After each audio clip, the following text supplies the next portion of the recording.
Good evening, distinguished guests, ladies and gentlemen. I am Akakai Rumau and a faculty in the Ambedkar University, Delhi. On behalf of Ambedkar University, Delhi, I take this opportunity to welcome you all to the third Dr. B.R. Ambedkar Memorial Lecture. It is a privilege to have with us Professor Deepak Nayyar, Professor of Economics at Jawaharlal Nehru University and Distinguished University Professor of Economics at the New School for Social Research, New York. Professor Nayyar would be delivering today's lecture. I welcome Professor Nayyar. I request our student, Akriti and Meenakshi, to welcome him with flowers.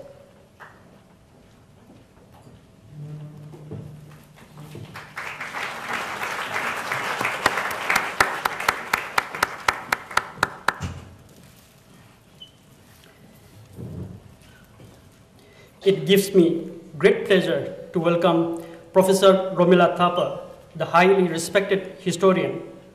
Professor Thapar has kindly consented to be the discussant for today's lecture.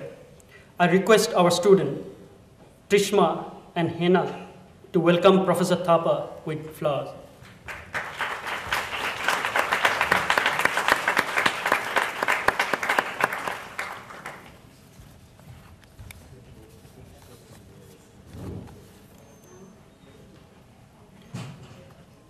Thank you.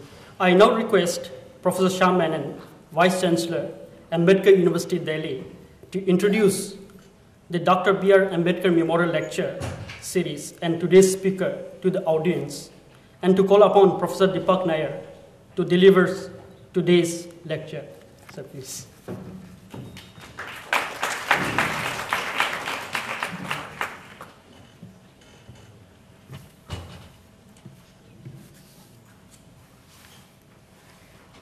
Professor Deepak Nayyar, Professor Romila Thapar, my colleagues, Professor Salil Mishra and Mr. Aka Kairi Mao, my students, my colleagues, distinguished guests, ladies and gentlemen. Thank you for accepting our invitation and making it to the third Dr. B.R. Ambedkar Memorial Lecture this evening.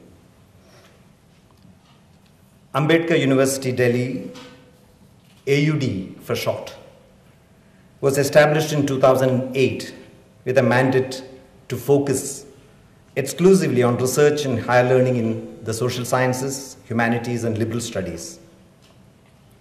AUD is perhaps among the few select universities in India to have such an exclusive mandate, established by the government of Delhi and located in an environment with several institutions of higher learning already well established.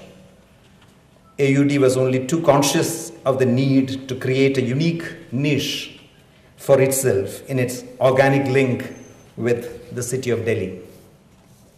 Therefore, AUD considered it appropriate to establish a forum, a platform, where some of the best minds from all over the world would be invited to share their thoughts and ideas with the citizens of Delhi. The Dr. B.R. Ambedkar Memorial Lecture Series finds its genesis in this line of thinking. The purpose of the lecture series is to create an opportunity for the citizens of Delhi to listen to public lectures by some of the most original thinkers among eminent scholars and public personalities from all over the world. This lecture series was meant to bring to focus areas of knowledge and human experience that were critical to Dr. Ambedkar's own life and work, such as democracy, constitutional law, equity, justice, social transformation, social action, and engaged spiritualities.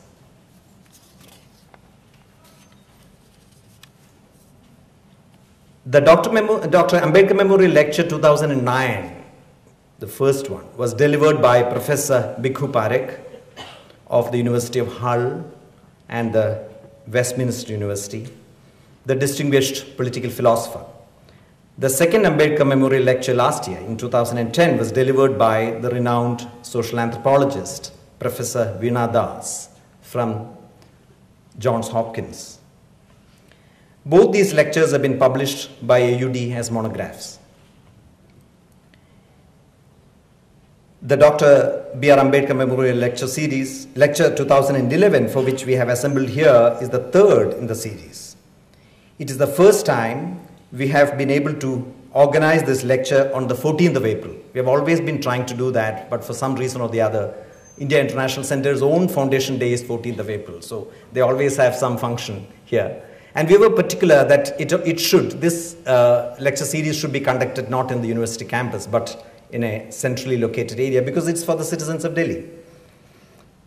So this is the first time we have been able to organize this lecture on 14th of April, the equinox, according to the Indian solar calendar, celebrated in many parts of India as the New Year. It is also the birth anniversary of Dr. B.R. Ambedkar. So it's, in a way, a true homage and tribute to Dr. B.R. Ambedkar. My pleasant task this evening is also to present to you the speaker for today's lecture, distinguished economist, scholar, thinker, teacher, policymaker, and public intellectual, Professor Deepak Nayyar. Professor Deepak Nayyar is Professor of Economics at Jawaharlal Nehru University. He is also the distinguished University Professor of Economics at the New School for Social Research, New York. During his long teaching career, Professor Nayyar has taught at the University of Oxford, University of Sussex, and the Indian Institute of Management, Calcutta, before he joined JNU. He has written prolifically in the areas of trade, international economics, macroeconomics, and development economics. His books include India's Exports and Export Policies, Migration, Remittances and Capital Flows, The Intelligent Person's Guide to Liberalization, Governing Globalization Issues and Institutions, Stability with Growth, Trade and Globalization, and Liberalization and Development.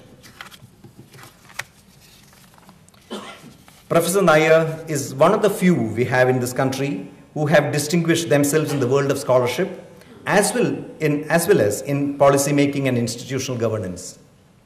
Parallel to his teaching career, Professor Nayyar has had stints in the Government of India in key positions in the Ministries of Finance and Commerce.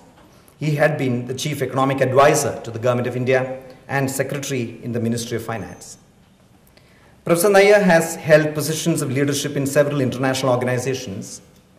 He is Honorary Fellow at Balliol College, Oxford, where he had been a Rhodes Scholar many years ago. He was Chairman, World Institute of Development Economics Research, Helsinki, and Vice President, International Association of Universities, Paris. Professor Nayyar has also been member of several important bodies such as the Board of the Social Science Research Council of the United States, the World Commission on the Social Dimensions of Globalization, and India's own National Knowledge Commission. Professor Nayyar has also had a critical role to play in the creation of the Ambedkar University, Delhi. It was the Committee on Higher Education that the Government of Delhi constituted sometime in 2007, I think, on higher education that he headed. And it is this committee which recommended the creation of a system of universities in Delhi, a university system in Delhi, of which Ambedkar University Delhi was to have been a part. Professor Nayyar's term as Vice Chancellor, University of Delhi, is remembered as a major turning point in the history of the university. I had then the privilege of working in his team, and I have had a ringside view of his leadership style, which deftly coupled vision with an eye for details. He always led from the front. For me personally, the 5 years I served on his team was undoubtedly the most valuable learning experience of my life. Professor Nayyar continues to be an inspiration to many, particularly the way he blends within himself the personae of a scholar, leader, citizen, and a good human being. In these times characterized by the predominance of neoliberal common sense, Professor Nayyar's role as a public intellectual has assumed enormous significance. He is often a voice of dissent. However, his voice can never be drowned in the din of short-sightedness and opportunism, for it has the authenticity that is unique to someone who has been an insider-outsider, who is equally at home in the worlds of scholarship and systemic leadership. Professor Nayyar is here today as a public intellectual, not so much as an economist. In his lecture this evening on discrimination and justice beyond affirmative action, Professor Nayyar will argue that affirmative action is necessary but cannot be sufficient in the quest for social justice. Ladies and gentlemen, I have the honor of inviting Professor Deepak Nayyar to deliver the third Dr. B.R. Ambedkar Memorial Lecture. Thank you.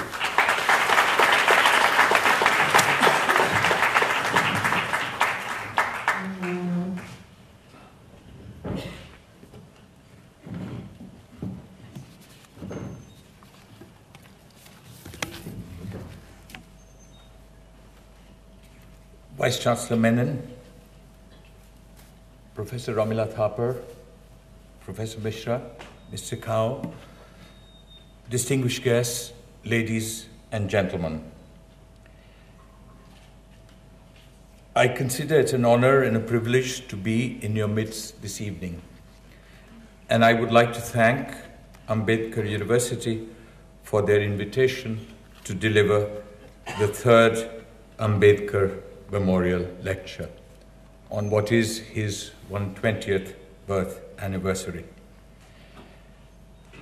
I would also like to thank the Vice Chancellor for his warm and generous words of introduction. I'm conscious of the fact that I follow in the footsteps of two distinguished scholars, Bhikkhu Parikh and Veena Das. I can only hope that my endeavor conforms to the high standards set by my predecessors. At the outset, I must confess to some hesitation and some diffidence. It is neither the podium nor the auditorium, for public lectures are so much a part of my life as an academic. It is the theme which is outside my usual domain. In fact, discourses on social justice are the preserve of philosophers, political theorists, or sociologists, rather than of economists. But I was persuaded.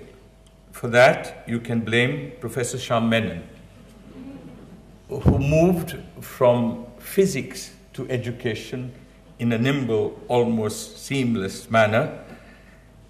It probably led him to believe that economists are or should be versatile enough. Of course, economists are narrow and boring beyond compare. I think he knows that, but is too polite to say so. The decision, however, to take this plunge was mine alone. It could be that fools rush in where angels fear to tread. It could be the attribute of economists. Forgive me, I find my phone is still on. Attribute of economists who change the questions when they do not know the answers. But it is neither. I believe the time has come once again for economists to address questions in political economy and moral philosophy, which are a part of our intellectual heritage, that have been forgotten in the narrow concerns of orthodox mainstream economics. The object of my lecture this evening is to analyze discrimination and justice. In terms of theory and experience, to suggest that affirmative action is necessary but cannot be sufficient in the quest for social justice. The structure of my lecture this evening is as follows. First, I will consider the origins of discrimination in historical perspective. Second, I will examine how discrimination leads to exclusion and embedded injustice is an outcome of the process. Third, I will discuss the conception of justice as it has evolved beginning in ancient India through Enlightenment thinkers in Europe to modern political thought in the contemporary world. Fourth, I will argue that the quest for social justice, which gathered momentum during the second half of the 20th century, is a relatively recent phenomenon, even if discrimination and injustice are as old as humankind. Fifth, I will analyze the logic, the necessity, and the limitations of affirmative action to highlight what else is needed. Sixth, I will endeavor to impart a dose of reality to the story through a tale of three countries: India, United States, and Africa, even if the focus is on India. In conclusion, I hope to draw some lessons from experience to contemplate the future. Let me begin with the origins of discrimination. Societies are characterized by inequalities as a rule. Indeed, social stratification in one form or another is as old as humankind. It would be reasonable to ask, was there discrimination at the very start of human social existence? If not, how did it begin? It is plausible to suggest, though impossible to prove, that the origins can be traced to the division of labor in the household, in the community, in the world of work. It might also have been the outcome of conflict, whenever victors subjected the vanquished to subordinate roles and then discrimination. The classic example, perhaps, is the discrimination against women, embedded in the division of labor in a household. Such gender bias has a wide range of manifestations, particularly in our society, from potters' wheels to farmers' plows, to which women have no access. Ironically enough, juxtaposed with the worship of goddesses. People captured in battle, then enslaved, are another example. In sum, the division of labor and outcomes of conflict shaped relationships given historical contexts or conditions. The divisions or thresholds that constituted the origins of discrimination were not defined once and for all. There was evolution and there was mutation. The forms of discrimination changed over time and differed across societies, yet the essential attributes of discrimination, whether contours or consequences, are similar in their manifestations of inequality and injustice in societies. It would seem that the divides between the privileged and the underprivileged, the exploiters and the exploited, the victors and the vanquished, or the fundamental divide between inclusion and exclusion, are two sides of the same coin. One cannot exist without the other. In fact, in any society, the inclusion of some necessitates the exclusion of others, if only as a point of reference. The lines that divide people differ across societies and change over time. But, if I may stick my neck out, if such lines did not exist, they would be invented so that they could be drawn. We can now turn to discrimination and exclusion. The term exclusion has become a part of the lexicon of economists in recent years, although it has been in the jargon of sociology and the vocabulary of politics for somewhat longer. The word exclusion has multiple dimensions: social, economic, and political. Exclusion is used not simply to describe a situation, but also to focus on a process which excludes individuals or groups from communities, livelihoods, and rights, thus depriving them of freedoms that are constitutive of and instrumental in development, which is a source of well-being for people, ordinary people.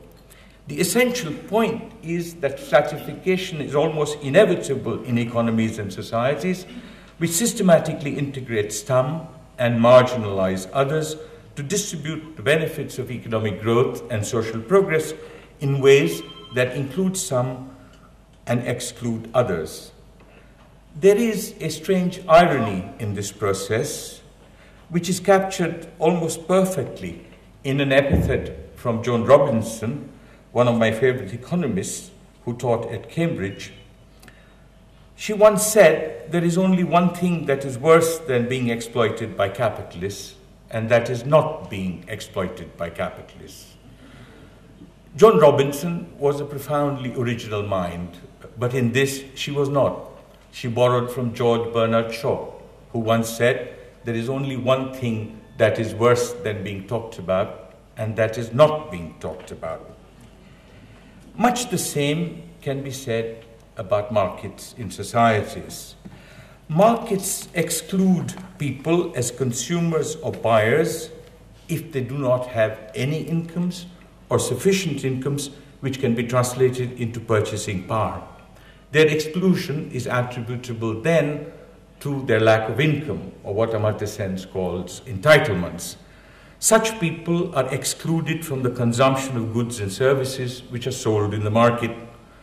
Markets exclude people as producers or sellers if they have neither assets nor capabilities. People experience such exclusion if they do not have assets, physical or financial, which can be used to yield an income in the form of rent, interest, or profits. Even those without assets could enter the markets as producers or sellers using their labor for a wage if they have some capabilities which are acquired through education, training, or experience. Markets, interestingly enough, can exclude people both as consumers and producers or as buyers and sellers if they do not accept or do not conform to the values of a market system. The most obvious example of such exclusion is tribal populations or forest communities in market economies. But such exclusion may take other forms. There may be people who are unable or unwilling to sell their capabilities. For instance, a person may be unable or unwilling to charge fees as an astrologer or a musician because of a belief system that such talents cannot and should not be sold. There is, of course, an interaction between exclusion from the market in the economic sphere and the non-economic dimensions of exclusion in the social, political, and cultural spheres. The social manifestations of exclusion can be powerful, while economic accentuation, we know, accentuates social exclusion. Economic exclusion from livelihoods often creates or accentuates a political exclusion from rights. Similarly, cultural exclusion, such as that of immigrant groups, minority communities, or ethnic groups, interacts with economic exclusion from the market. Each dimension reinforces the other to produce a vicious circle of cumulative causation. The outcome is embedded discrimination. This does not mean that exclusion is always bad and inclusion is always good.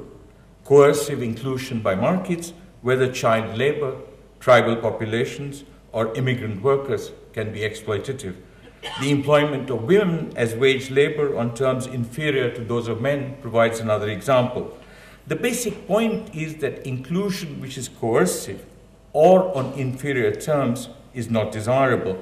For similar reasons, exclusion is not always bad. To those who do not accept the values of the market system, any voluntary exclusion from markets should be perfectly acceptable.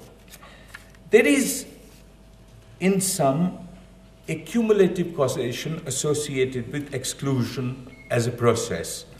There is more for those privileged, virtuous circles, and there is more discrimination for those excluded, vicious circles. Discrimination then is embedded in relationships and processes that reinforce and strengthen it over time, which makes it difficult to curb, let alone reverse or to eliminate. The divides that nurture stratification and foster discrimination differ across space and change over time, yet some are common enough everywhere in the world: race, caste, religion, gender, ethnicity. The stage is set, I think, for us to consider conceptions of justice. It might be appropriate to begin with the classical distinction from jurisprudence in ancient India, which is a pre-modern conceptualization of justice: niti and nyaya. In a literal sense, both stand for justice in classical Sanskrit. Niti is about what is right in terms of propriety, conduct, and behavior. Nyaya is about what is just, not as an abstraction, but as a realized outcome. This conception has a point of reference in ancient India: Matsya Anyaya, justice in the world of fish, where in times of drought, the big fish devour the small fish at will. This happens in two conditions, those of drought and those of anarchy. Arajya, which is, as a point of reference, a patent violation of human justice as nyaya. But I will leave this to Professor Thapar, who knows so much more about it. The people who agitated for the abolition of slavery in the 18th and 19th centuries sought to eliminate intolerable injustice in the sense of nyaya, rather than establish perfect justice in the sense of niti. Also, Amartya Sen argues. But I would differ from Amartya Sen in a fundamental sense that nyaya is defined as justice, not in the abstract, but in a social context. Matsya Anyaya, or slavery, may have been contrary to the conception of nyaya as caricature or intolerable forms of injustice, but inequalities or less than just situations accepted as norms in society, such as ours, may have been consistent with the conception of nyaya. Enlightenment thinkers in Europe during the 18th and 19th centuries were encouraged by the political climate of change and the socio-economic transformation of the times. This led to a different modern conception of justice. And there were two basic divergent lines of reasoning about justice in the radical intellectual tradition of that period: the contractarian approaches and the comparative approaches.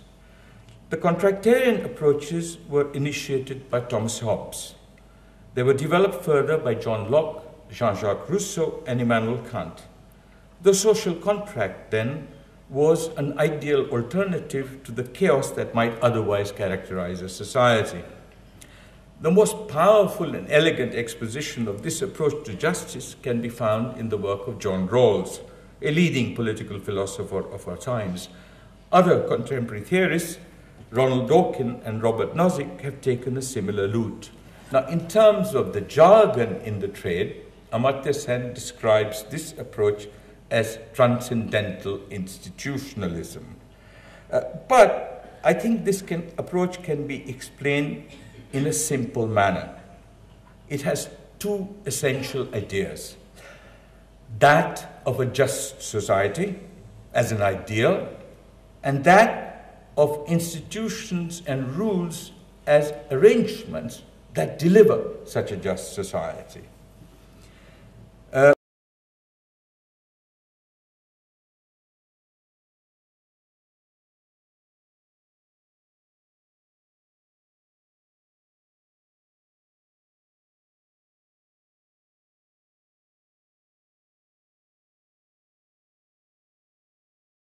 Actual institutions and actual behavior. There were, once again, to put it simply in my oversimplification of theories of justice, two essential ideas. The first sought to focus on comparisons, more just, less unjust situations. The second sought to focus on realizations in terms of outcomes for people, whether they were just, unjust, more just, less unjust. And this is really the point of reference for a number of contemporary theorists, including Sen. From theories of justice, let me move to the quest for social justice. There is a question which is a prior. What is social justice? In what sense, if any, is it different from justice? I must confess, I am not sure of the answer. I can only speculate that it might refer to the distinction between the comparative and the contractarian approaches, to the distinction between justice that is contextualized in society and justice that is conceptualized in abstract principles of jurisprudence. Be that as it may, discrimination in society is an obvious form of social injustice. The cognition of this reality goes back a very long time.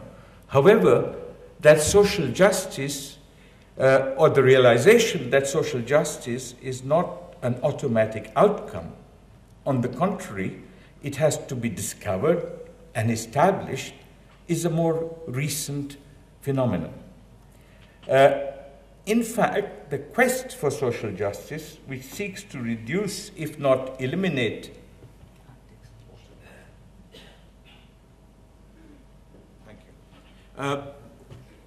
the quest for social justice, which seeks to reduce, if not eliminate, discrimination, is essentially a phenomenon that gathered momentum during the second half of the 20th century. It is motivated by a concern which arises from observed reality that society does not provide rights and opportunities for a significant proportion of people who are subjected to discrimination in one form or another. This concern is attributable not so much to a sense of egalitarianism as it is to perceptions of injustice that are seen, that are visible. What are the factors underlying the quest for social justice? There are many, but I choose to highlight two: institutions and ideologies. Institutions, in turn, I would focus on the nation state and political democracy.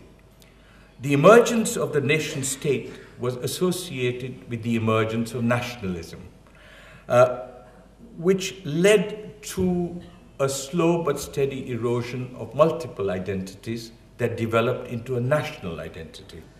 The spread of political democracy was associated with an egalitarianism. It began with provision from above, and in some places, at some times, it came to an end with a claim from below. But the institutions of nation state and political democracy played a critical role in this quest for social justice. So did ideologies.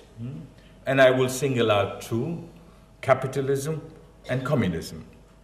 If we consider capitalism, and I will cut a long story short, successive stages in the evolution of capitalism are associated with exploitation, co-option, and incorporation. Now, we can think of that in terms of countries or of people. Now, if you think of countries in what we now call the developing world, imperialism led to exploitation. Nationalism was followed by co-option, and globalization meant incorporation. If we think of people, say in industrial societies, early capitalism led to exploitation, Charles Dickens. Social democracy was followed by co-option, and global capitalism meant incorporation. Now, there can be little doubt that capitalism reduced and sought to eliminate pre-capitalist forms of discrimination embedded, say, in feudalism, serfdom, bonded labor, but created new or different forms of discrimination or exclusion. Socialism or communism set out to reduce, if not eliminate, forms of discrimination that were characteristic of capitalism. The distinction that Marx made between capitalists and workers, or persisted in capitalism, that men and women. It made some of the transition from capitalism to socialism, from everybody according to their ability and to everybody according to their work. but none of the transition from socialism to communism, from everybody according to their ability and to everybody according to their need. In fact, socialism, as we knew it, created new forms of privilege and exclusion. And those who know the erstwhile Soviet Union would be conscious of that. And it is no surprise that this carried on easily into a post-transition Russia. The Cultural Revolution in China did not create, as Mao had hoped, even in utopia, a new socialist man. And what followed, Deng Xiaoping's modernizations, was market socialism and now unbridled capitalism. In fact, if we look at the communist world, the only exception I see is Cuba, which eliminated consciousness of two things: gender and race. It is the only society I have observed with near perfect equality in that domain, but with failings almost everywhere else. And if we look at communism, there is one discrimination it ended, and that was gender discrimination. But why it failed elsewhere is an open question. The quest for social justice needs some form of affirmative action. In situations where exclusion takes the form of discrimination against identifiable groups defined or identified by race, caste, religion, gender, or ethnicity, social legislation is necessary. But we know from experience it is not sufficient, because it is difficult to implement and to enforce a law of equal opportunities wherever discrimination is embedded in history. That leads me into the logic of affirmative action.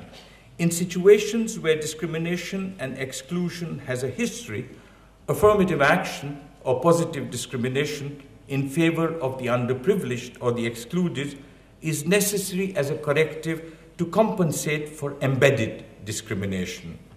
The term affirmative action refers to a set of policies and practices that are used to create equal opportunity and maximum diversity. These target primarily workplaces and educational institutions, while using race, caste, gender, or ethnicity as factors that must be taken into account when employment or admissions decisions are made. The object is to redress perceived disadvantages attributable to overt, institutional, or involuntary discrimination. But we must recognize that remedial action does not always provide a sustainable solution. Affirmative action is almost always conceived of when it begins life as a transitional remedy that would end once there are equal opportunities for all citizens. In other words, even if affirmative action is both necessary and desirable, it cannot continue in perpetuity. Indeed, I believe affirmative action is a success wherever and whenever it makes itself dispensable. But this may not, often does not happen. In the ultimate analysis, the economic, social, and political empowerment of the excluded is essential. Affirmative action seeks to provide from above, but this must be transformed into a claim from below. For that to happen, political democracy is an imperative. However, it is necessary but not sufficient. That is borne out by experience. Consider, for example, the oldest and largest democracies of the world, the United States and India. Yet, there is a strong correlation between the idea of justice and the practice of democracy. In contemporary political philosophy, and that's not my domain, democracy is best seen as government by discussion, given the central role of public reasoning supported by freedom of the press and intervention of civil society.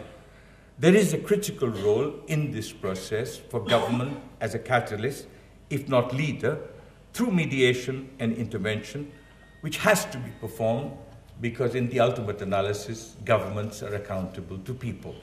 in democratic regimes, of course, but also in authoritarian regimes. Now, what you might ask is government by discussion.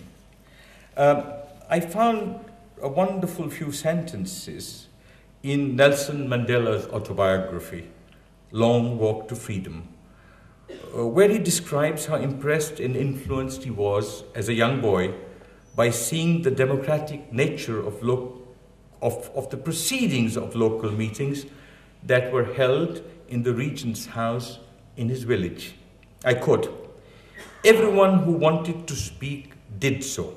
It was democracy in its purest form. There may have been a hierarchy of importance amongst the speakers, but everyone was heard. Chief and subject, warrior and medicine-man, shopkeeper and farmer, landowner and laborer.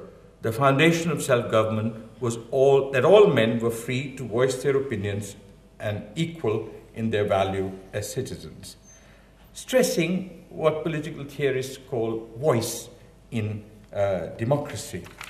The problem is that democracy, while conducive and necessary, is not sufficient to actually produce development and deliver social justice. We know that. Development and justice may or may not be provided from above by benevolent governments, but must be claimed from below by people as citizens from governments that are accountable. The empowerment of people then is an integral part of any process of change that leads to social justice through development. A political democracy, even if it is slow, provides a short path for two reasons. It increases political consciousness among voters to judge political parties for their performance.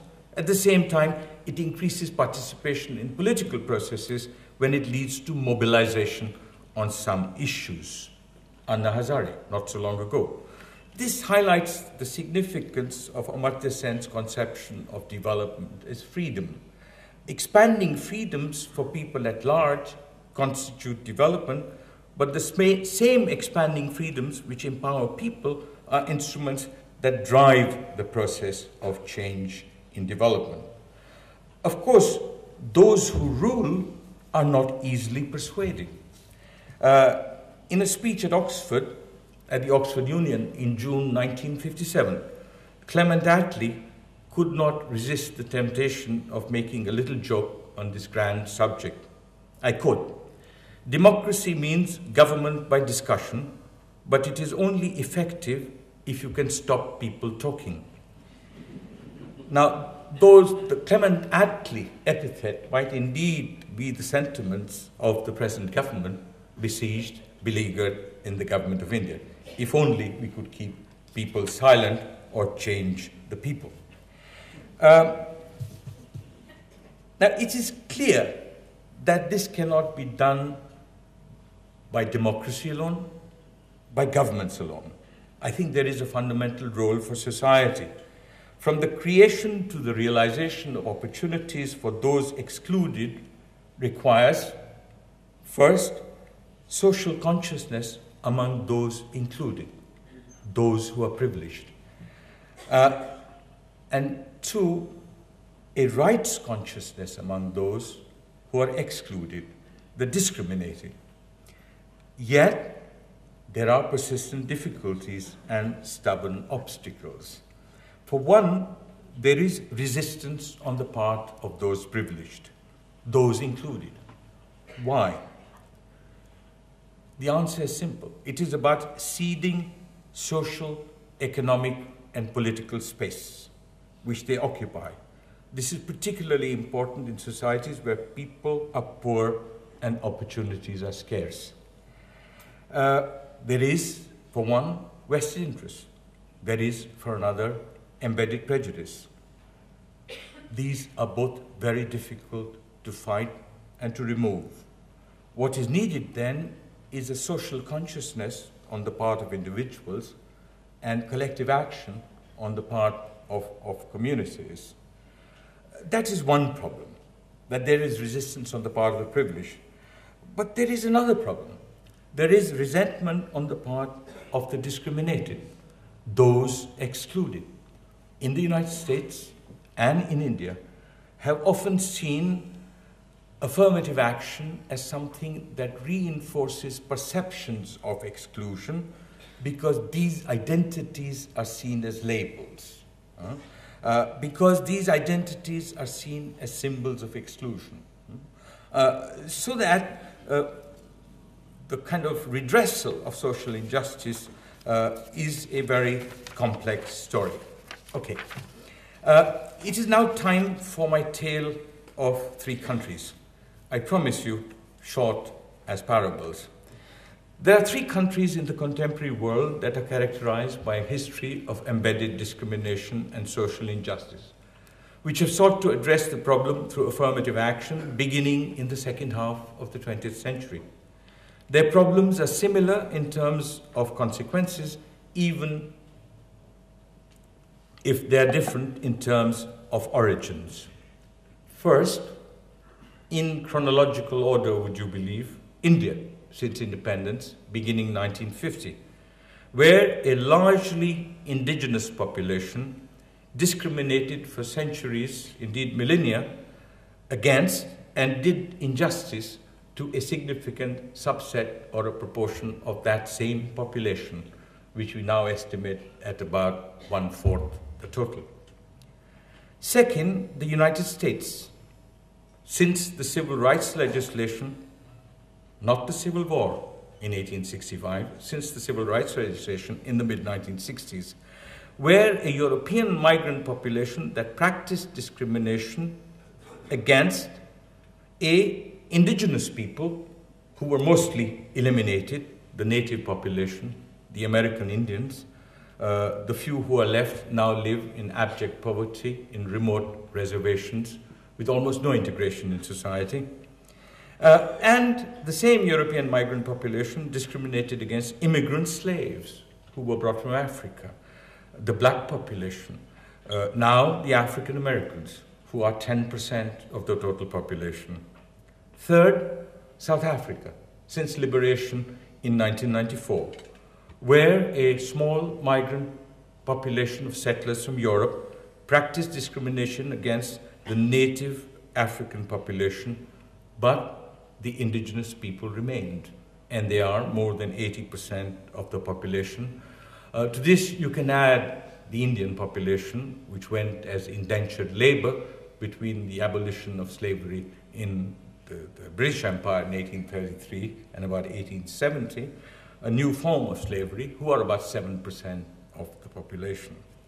Now, what can we learn from their experience? My focus is on India, but I would also like to consider, if time allows, the United States and South Africa as points of reference, if not comparison. Let me begin with India. Embedded discrimination and social justice provided the rationale for affirmative action in independent India.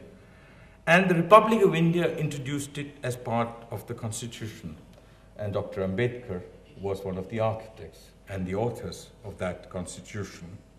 Now, I will consider the model, the successes, the failures, and the dilemmas. The model is simple. There were two essential attributes of conception and design, and everybody in this auditorium knows it. There was to be affirmative action in favor of Dalits and tribals, as discrimination against these social groups was embedded in our history, but caste was made the defining basis. Proportional representations, reservations, roughly in conformity with their proportion in the total population at the time, Dalits 15%, tribals 7.5%, in government employment and in higher education. These reservations were introduced at the time that the Republic was founded in 1950 for 50 years. They were renewed in 2000 and once again in 2010.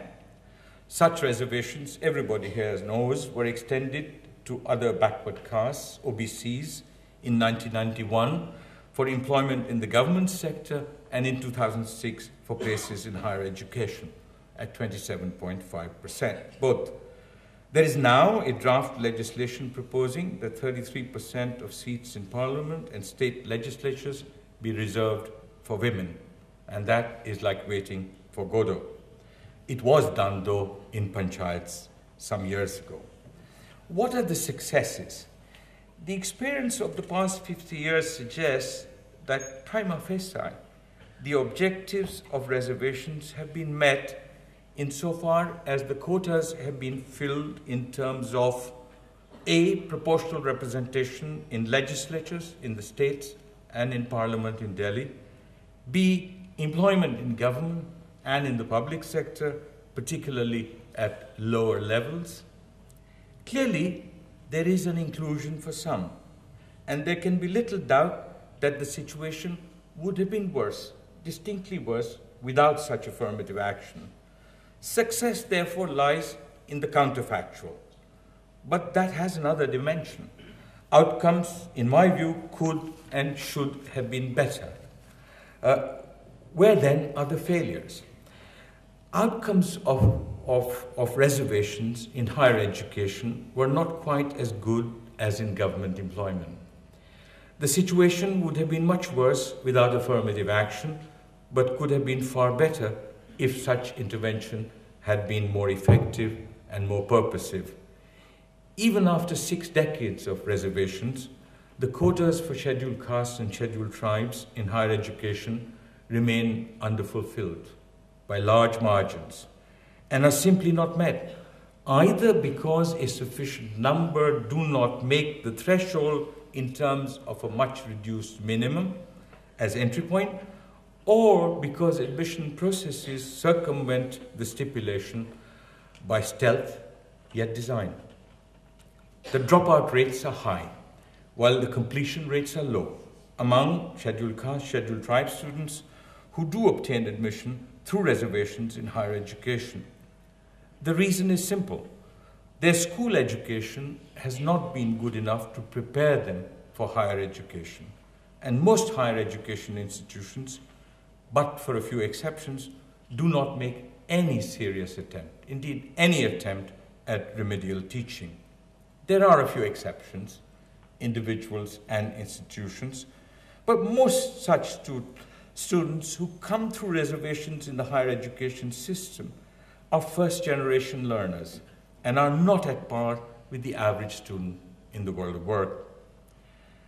But reservations exist only at the point of entry. However, creating a hierarchy of reservations at every level is no solution. It could turn out to be worse than the problem because it does not address the real issue. In fact, the benefits of reservation, and I say this with conviction, the benefits of reservations have largely accrued to the better off, the more educated amongst the Dalits and the tribals. Those included through affirmative action in the first instance are in a sense co-opted into the system, and privilege is reproduced in the form of preemptive access for the next generation and the next, which continues forever. And what we have done is created what the Supreme Court called a creamy layer. But exclusion persists for a large number, indeed a significant proportion of those for whom affirmative action is needed and of those for whom affirmative action was introduced in the first place. Now, it is no surprise that dilemmas persist. There is patronage for those included rather than equal opportunities for all. There is co-option of those included rather than an empowerment, economic, social, or political, of all people who are subjected to discrimination and injustice. There is exclusion. An overwhelmingly large proportion of Dalits and tribals, even in 2011, remain excluded from government employment and higher education because they have little, almost nothing in terms of access to social opportunities, most of which come from school education. Now, it would seem to me that the real failures, as also the persistent dilemmas, are attributable to the limited spread of education in society, which is the only sustainable means of providing social opportunities for ordinary people, particularly those discriminated against and those excluded. The exclusion begins, and may I say, almost ends with school education. because it is in perpetuity from there on. And this exclusion is not based on caste alone. It is based on gender, religion, location, and last but not least, income. This compounds difficulties for affirmative action in higher education, where the experience has been mixed, if not disappointing, possibly not at our par with outcomes of affirmative action elsewhere in society. Now, consider, as a point of reference, the United States. The origins of the quest for social justice came immediately after the Civil War in 1865. The 13th Amendment to the Constitution, which made slavery illegal, the Civil Rights Act of 1865, which guaranteed every citizen the same right to make and to enforce contracts, I quote. But the quest for social justice, in my view, in the United States began almost 100 years later, in the early 1960s, with the Civil Rights Movement, that protested against discrimination and segregation of African Americans in the southern United States, because it was seen as just, as unjust, as unacceptable, as intolerable. And after a struggle, it ended segregation through legal change, the enactment of anti-discrimination laws. The Civil Rights Act of 1964 in the United States that said that it would forbid racial discrimination in public accommodation. Equal protection was provided under the law. The 14th Amendment, only one in 100 years to the US Constitution, where there was to be no discrimination on basis of race and sex in employment. The Voting Rights Act of 1965, the 15th Amendment to the Constitution, forbade racial discrimination in access to voting. Now, interestingly enough, the United States began affirmative action almost in the same mode as the Republic of India, but the Supreme Court of the United States, in the famous Allen Bakke case of 1978, outlawed inflexible quota systems in all affirmative action programs, but upheld the legality of affirmative action. Strict quotas no longer exist. Discretionary diversity policies are present. Equality of opportunity laws are enforced. And the University of Michigan was allowed by the US Supreme Court, even as late as 2003, to keep race as a factor in its admissions. Now, were hostile to begin with and may have become permissive, even if not welcoming now. Third, there is an erosion in the sanctity of glass ceilings in the media, in corporates, in professions, in academia, in politics. There are still not enough African Americans. There are still not enough American women in leadership positions anywhere. But the election of President Obama represents the piercing of one such glass ceiling. The factors underlying progress in the United States, I think, and I will make it very simple, are A, the legal framework and the legal institutions. B, and I think this is the most important, the common schooling system, where you go to school depends on the neighborhood in which you live. And President Obama is a product of that common schooling system. It created equality of opportunity in school education. Third, it has to do with the spread of education and indeed, no surprise, levels of income in society. And D, the fact that only 10% of the total population has been the subject of discrimination. Now, in South Africa, it's a very different story. The apartheid regime institutionalized discrimination and extreme repression embodied in a division of labor which locked the black population into poverty, into really disguised slavery, with a vicious circle of cumulative causation, whether it was literacy or health care. Now, the process in theory began with equal opportunities in the late 1970s as the ANC gathered momentum in terms of equal protection in the law, black advancement starting in the late 1980s. I don't know South Africa well enough, but non-white residents obtained legitimate status, mixed marriages were legalized, white educational institutions began to accept non-white students, but most of this was symbolic. Little of it was substantive. It began with liberation. The Economic Equity Act of 1994, where disadvantaged groups are meant to see improvements in the quality of their life, where past discrimination is sought to be redressed. The social focus of this legislative effort was on the African population. The Employment Equity Act of 1998 went further. Private companies were to make their workforce demographically more representative, 75% black and 50% female. Government employment was to be based on strict race and gender quotas. There is progress, but this progress is modest. One of my most distinguished friends in South Africa, who should remain unnamed, describes South Africa as a cappuccino society. It's mostly black. It has a layer of white at the top and a sprinkling of chocolate. The real answer in South Africa, which I think the ANC has not quite begun to address, while reconciliation is over, change has not begun, is education and land, because the African people still do not have access to education in large proportions and have almost no rights in the land. Okay.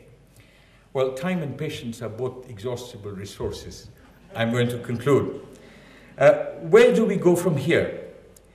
In reflecting on the future, I would like to start with some priors before I say a little something about the journey and a little something about the destination. My priors are three. A, we must learn from the experience of the past 60 years. What went wrong and why? Let's not hide our head like an ostrich in the sand. Second, we need to evolve a longer-term perspective about what is our time horizon for what we set out to do. And third, we need to recognize that we need to think of not just words, but substance, effective action, and not just correctives or palliatives, but sustainable solutions.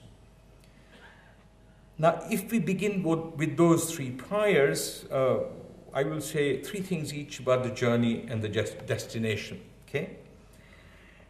In the journey to a less unjust or a more just society in India, first, equal opportunities in school education. That is an imperative.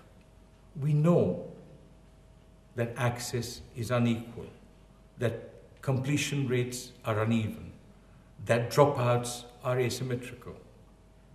The only way we can address this issue in the long term is to create equal opportunities at school. Second, we need to recognize, and many of my friends will differ with me on this, I know, that discrimination, hence exclusion, is multidimensional.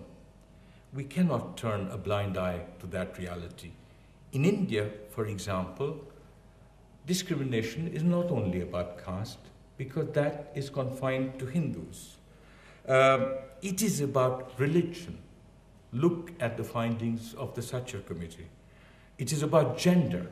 Look at literacy rates, mortality rates, any social indicators for women as compared with men. It is about ethnicity. It is about, ultimately, in a proximate sense, income. So we need to create some composite index of notion of deprivation. Income could be a proxy, but only a proxy. We need to recognize that affirmative action must be limited to first-generation learners or entrants.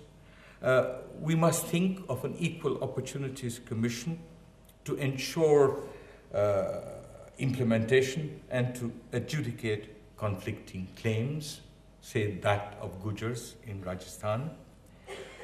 And third, we need to think of a world beyond affirmative action, which was the subtitle of my lecture, that what we do must unite rather than divide people in the quest for social justice. What we do must integrate rather than separate people in society, because we are a society plagued by so many divides that our quest for inclusion or social justice should not accentuate those divides. And this is not an illusion, it's real. It is about ceding economic, social, and political space. And in societies where opportunities are scarce, this will happen. If we create more opportunities, it will be easier. And those lie in education. And last, I will end, Vice Chancellor, the destination. First, equality is an ideal. It's an abstraction or a construct. It exists in our mind. Second, justice is a utopia, which is much like perfection of a just society in the contractarian approaches. The essential objectives that any humane society can aspire to are progressively reduce and eliminate discrimination, progressively reduce and eliminate social injustice. We can make societies less unjust or more just by providing capabilities, opportunities, and rights to people who are subjected to discrimination and injustice. But we would delude ourselves if we believed, even for a moment, that we will create egalitarian or equal societies. Inequality will reproduce itself in society. It is just that everybody should have the opportunities for a better life in a world where we can progressively reduce and eliminate social injustice. Thank you.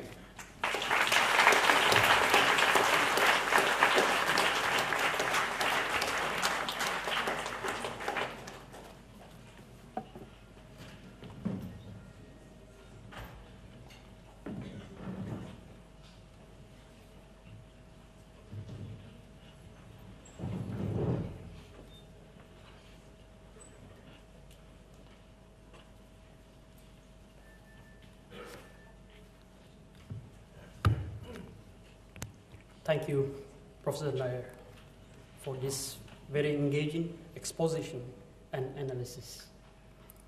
Your scholarship and wisdom is an inspiration for all of us. Now, I would request Professor Salil Mishra, Professor of History at AUD and a student of Professor Romila Thapar, to please come on stage and introduce Professor Romila Thapar and to invite her to give her comments as discussant. Please, Professor.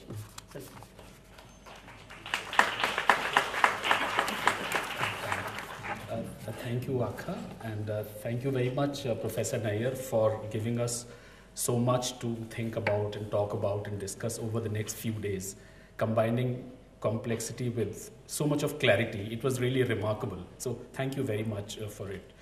My job is to introduce Professor Romila Thapar to this audience take about 5 minutes to do it.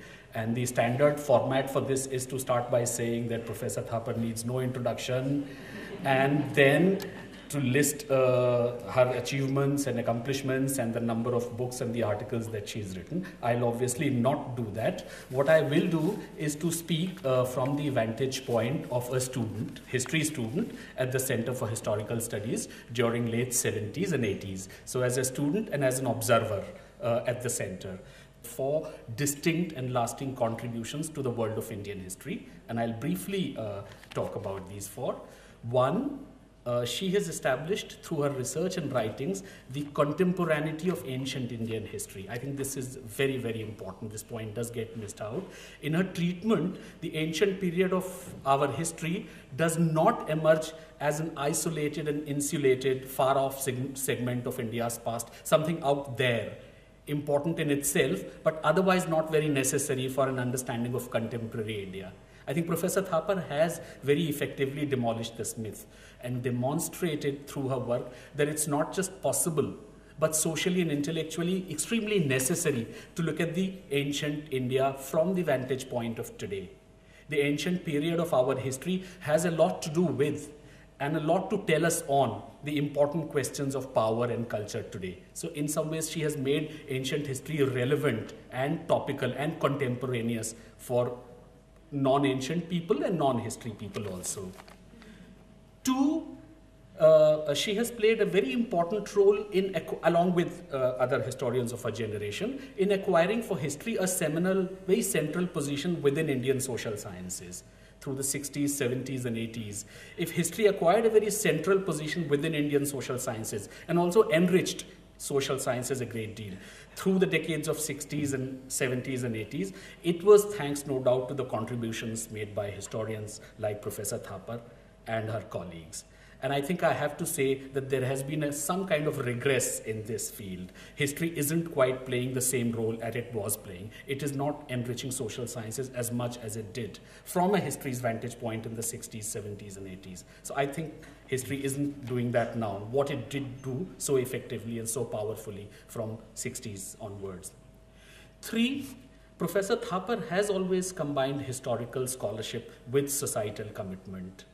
Through her researches, she has tried to address important social questions of the day. Quite clearly, it's quite clear that she has not pursued her research from some Olympian aloofness, some heights of Olympian aloofness. And it is partly for this reason that she has constantly been the target of attack from important right-wing groups, both in India and elsewhere in the United States of America. So she is, her enemies remember her, even if her friends don't. And she's constantly being targeted. I wouldn't dwell very much on this. And she has contributed, another important thing is she has contributed to the writing of secular scientific history for school children. So even as she was formulating very important historical ideas, she also played a role in the dissemination of those ideas at a popular level. Through school textbooks, but also through semi-academic and popular journals. Very recently, there is this book, The Idea of the Aryan, brought out by the National Book Trust. And this is a very important example of this kind. A lot of the important questions about which there's been so much of curiosity do get addressed in that book, brought out by the National Book Trust, which means that it easily reaches thousands of people. Fourthly, lastly, it also needs to be argued and asserted that she has probably made her most important contribution above all as a teacher. There's no doubt that she has reached out to a large audience through her books and articles, but I think that's an important but a small part of her contribution that she made in classrooms as a teacher. Not just by teaching, but by just this, along with other teachers, by creating this extremely enchanting world for her students. It was primarily as a teacher that she transformed a large number of reluctant, unsure history students who came into history but were not very sure whether they wanted to be there or not. But I think they did learn the joys and the relevance and the dignity of being in this enchanting world of history. And then they stayed on, either as teachers or as researchers or in various capacities. So I think she may not realize, Professor Thapar, but a very large number of people are today pursuing very interesting careers as professional historians and teachers of history. And I think a lot of it has got to do with the kind of climate that was created by Professor Thapar and her colleagues. It just made a lot of sense to be a part of that world of history, in whichever capacity, as a student, as a teacher, as a person of history. There was joy, there was dignity, there was meaning in it. So a lot of us, if for no other reason, for wanting to be a part of this enchanting world of history, we stayed on and then grew from there. In the end, I think there is a word of complaint that I must, on behalf of so many of us, we must make. That while we were students, I think I'm a student of modern Indian history, and we did not really make a distinction between our teachers of ancient and medieval and so on. For us, they represented a kind of a seamless continuity. But I must say, we can't say that about our teachers. The modern students, or generally the non-ancient students, tended to resent the fact that I think Professor Thapar was in a way nicer and more affectionate, and she treated her ancient students with with more affection, greater affection than she did to her non-ancient, modern and medieval students. And I think the non-ancient students did resent it, and I think it's just as well that some of that resentment be conveyed to Professor Thapar. Thank you very much. Let's look forward.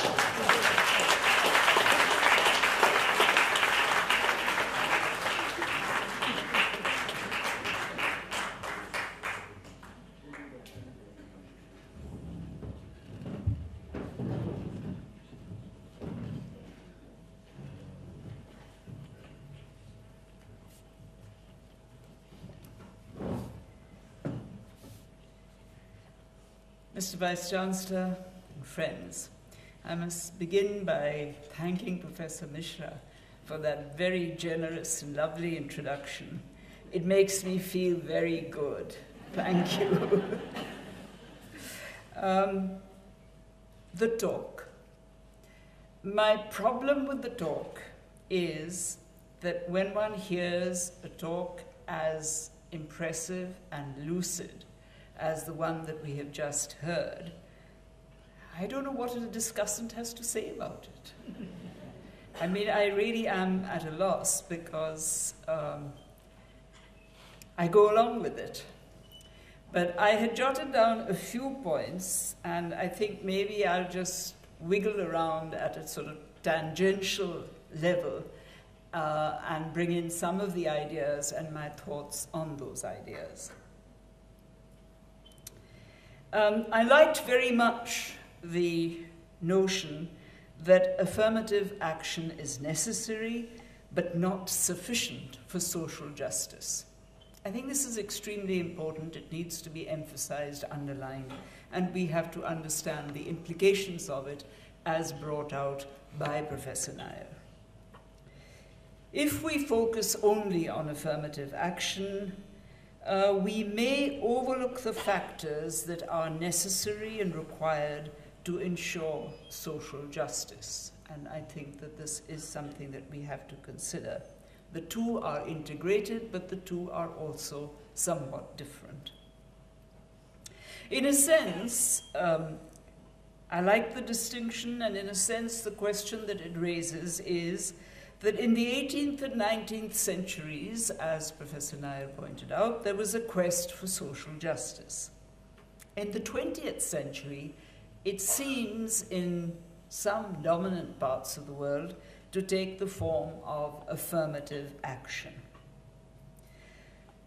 One answer could be that affirmative action is the need for the state to be constantly distributing rights to an ever-widening circle of claimants, which isn't actually social justice. Social justice centers on and creates a society whose infrastructure, whose very being, as it were, ensures the availability of these rights, irrespective of whether the state gives them or not. And I think that that's an important distinction, and I'm glad it was underlined. The coming of inequality, I am in full agreement with what he said about how it goes back to the earliest times, and there is a distinction between those who have access to this, that, and the other, and those that don't. Particularly the gender inequality, which is, for those of us that study ancient societies, a very striking feature. I would like to just add one other thing, and that is that the control and perpetuation of this inequality, whether it is based on access to economic resources, on social considerations, or whatever it may be, or the gender divide, is in fact, what it requires, the control and perpetuation of it requires the induction of the supernatural. And I think that we should be clear about the fact that it is the supernatural that is brought in to sanction the inequality in many cases. I think the distinctions that were made in ancient times, in ancient India, are frequently lost sight of because people, in a sense, who refer back to the ancient past without being totally familiar with it, write about a past which is based on the Brahmanical tradition and very often forget that there was a Buddhist tradition, a Jain tradition, and various other traditions as well that were not in sync with the Brahmanical tradition. For example, there is a long discourse in Professor Sen's book on the Bhagavad Gita. And one feels like saying, well, you know, historians are now arguing that the Bhagavad Gita was a reaction to a dialogue that was going on. And it was a dialogue that was created precisely by thinkers who said, no, we don't want this kind of society that the Gita is propagating. But that doesn't come through. It's always a case of all answers are to be found in the Gita. But let me give you an example of what I mean about this dialogue and debate that was going on. How does inequality come about, and how is it that it requires law and order? The origin of government in the Vedic texts, which is the statement that is always quoted, is that there was disorder, there was an appeal to the gods to do something about this disorderly society, and the gods appointed Manu. This business of somebody above you appointing someone really has very ancient precedents. The gods appointed Manu, and Manu gave them the law, after having determined what his wages would be for carrying out this mission. So there was divine sanction. The Buddhists have another take on this altogether, and this is why there was a dialogue and a debate. They say there was disorder and society was breaking down. Why was there disorder?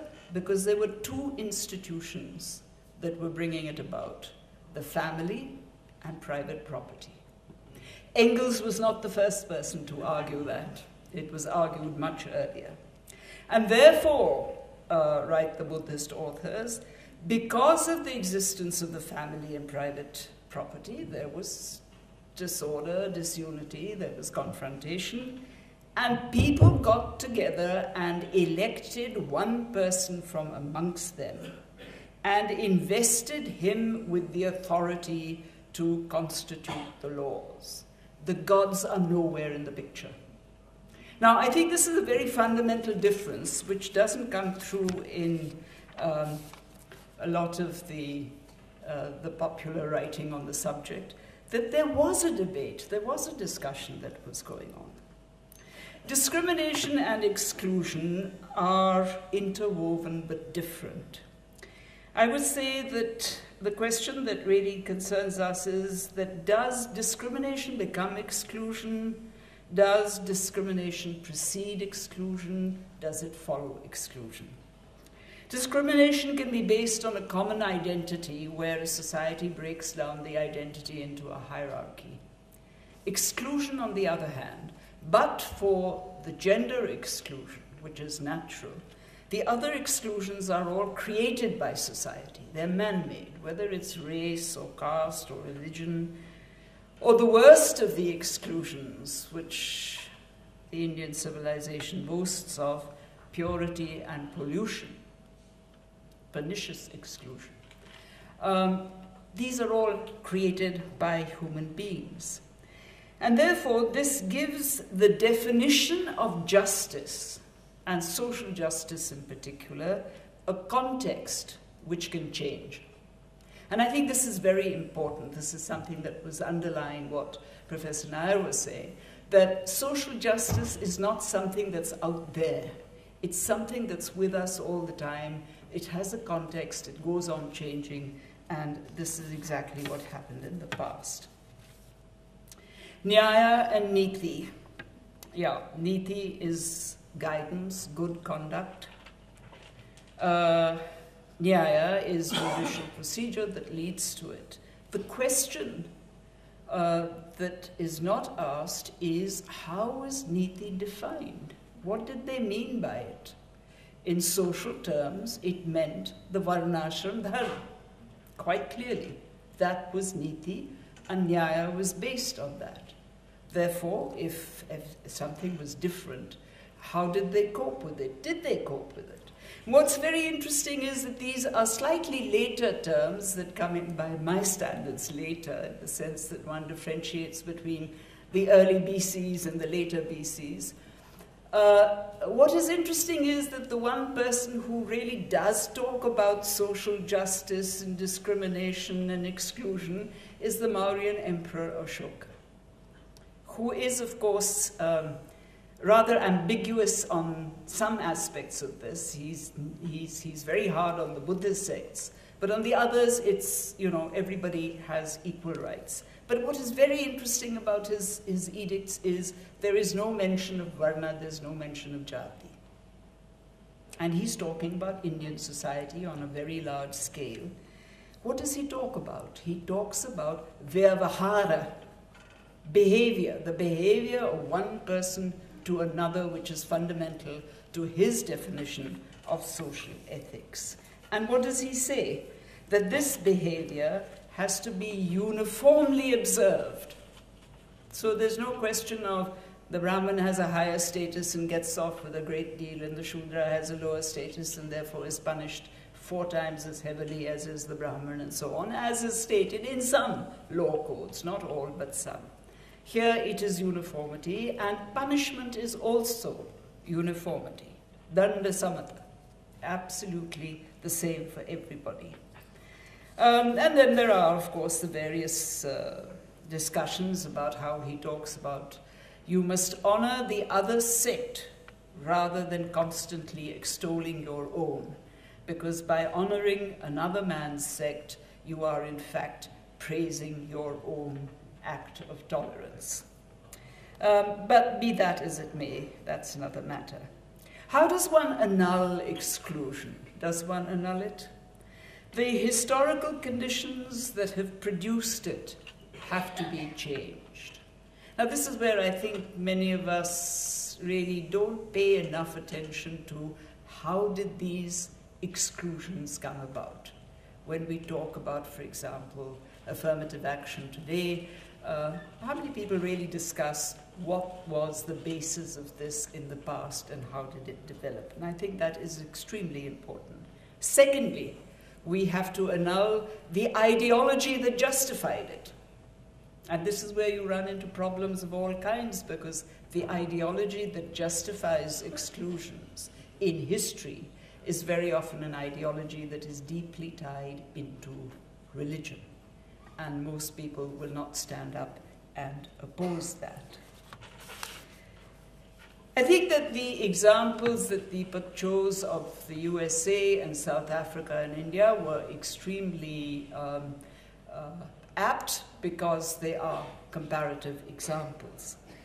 One little tangential discussion that I would like to introduce is that the case of the United States and South Africa that the discrimination was not, as he called it quite rightly, embedded discrimination. It was a discrimination that came up in the 19th century historical situation, 18th, 19th century.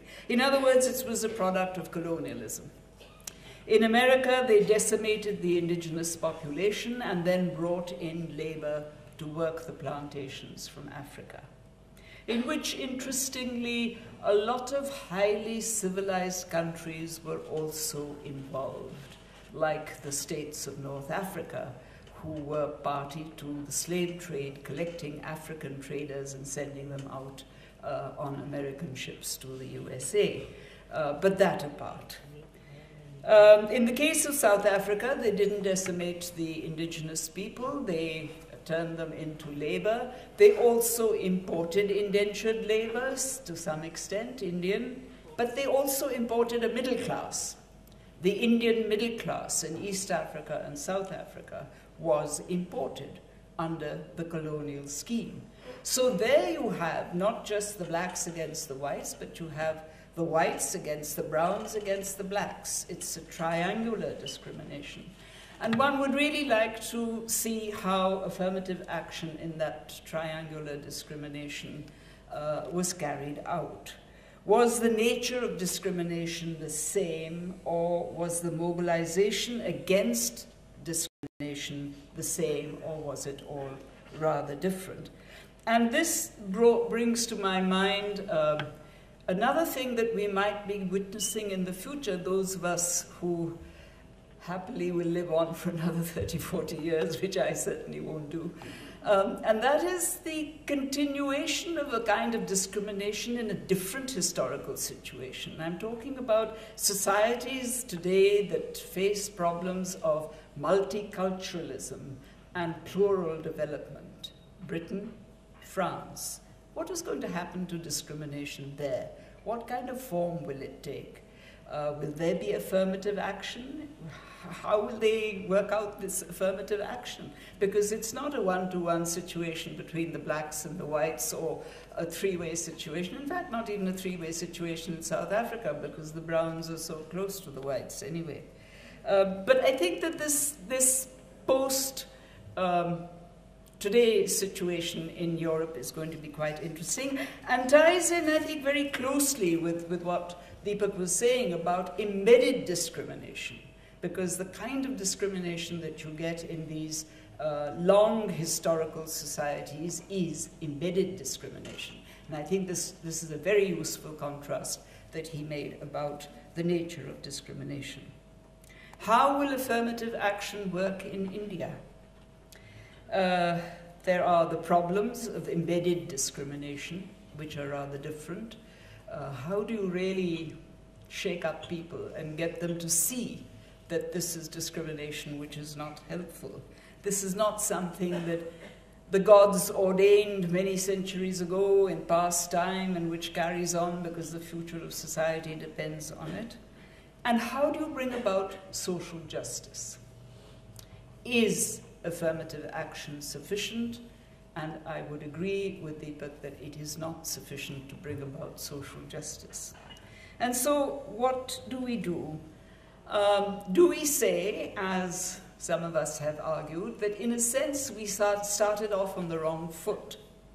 We have not implemented the rights that are even provided by our Constitution. And when we talk about compulsory education today and we say it's a constitutional right, the point is we haven't implemented it. It's a right out there in space. It's not a right that is rooted in Indian society. And yet, these are all rights that are required for social justice, whether it's education, or whether it's health, or whether it's welfare, whether it's protection from a situation of Matsyanyaya, where the big fish eat the little fish, and we all know who the big fish in this country are, who are busy getting ready to eat or are already eating the little fish. So what are we doing to bring in that protection? Virtually very little. What I'm trying to say is that the socio-economic factors that produce discrimination have not been challenged sufficiently. Exclusion is still viewed as legitimate by certain very articulate ideological groups. It is also adhered to by some political parties. So that is also a problem to deal with. Affirmative action then becomes a kind of co-option, and a solution that is based on osmosis may produce modifications of a positive kind. It can never produce a structural change. And I suspect that we are now in a position in the 21st century where we really have to face the question of, if we are going to proceed, we have to have a structural change in Indian society. How do we define these rights, and how do we change in a direction that would be conducive to these rights? When do the rights cease to be demands and become the very premises of the society that we wish to build? The other thing that bothers me a little bit about the way in which we are proceeding, this is perhaps not a central point, and that is that by creating these ghettos through affirmative action, are we also creating cultural ghettos? Let's not forget that everybody has, every community, every group in society has its own idea of its past. And we often forget that by creating these identities through affirmative action, we are also bringing up different pasts. And how are these pasts going to be integrated in what we like to think of as a national past? I think that is a very big question. Let me end by saying that I fully agree with the priorities that Deepak mentioned as being necessary to the way in which we look at Indian society today on the question of discrimination and social justice. And I can only hope that as we continue with this, that there will be, in fact, more and more scope for debate, disagreement, agreement, concession, and so on how we proceed. And one is really thankful and grateful that there are people like Deepak around to tell us what is where and what the reality is. Thank you very much, Deepak.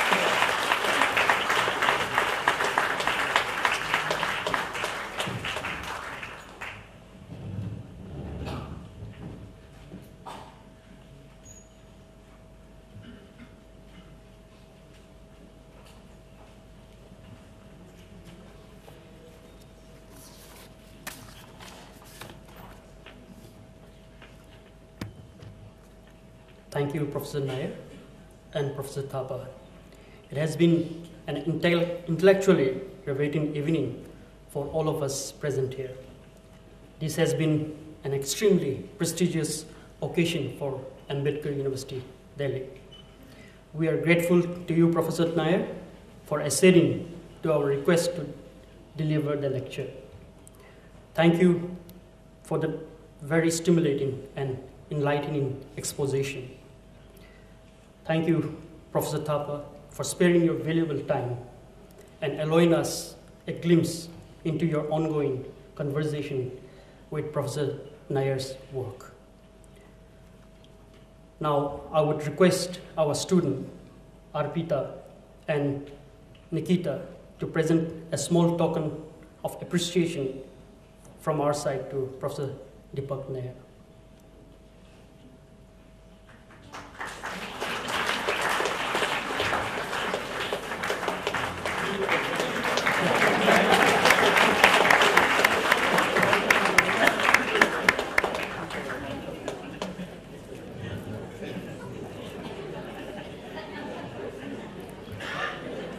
I would also request our student, Himani and Priyanka, to present a small gift to Professor Thapar.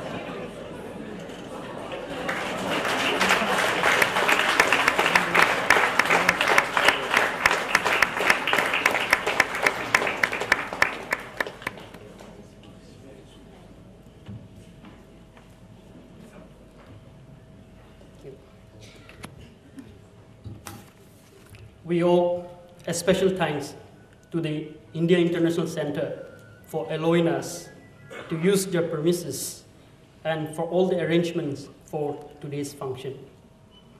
I also thank the AUD team, especially the student volunteers, the faculty, and the administrative staff who has worked very hard to organize this function.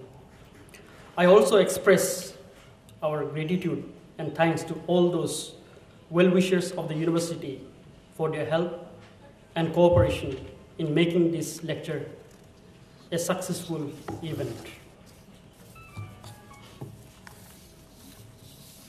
And finally, distinguished guests, ladies and gentlemen, on behalf of the AUD community, I express my sincere thanks to all of you for having joined us in today's program.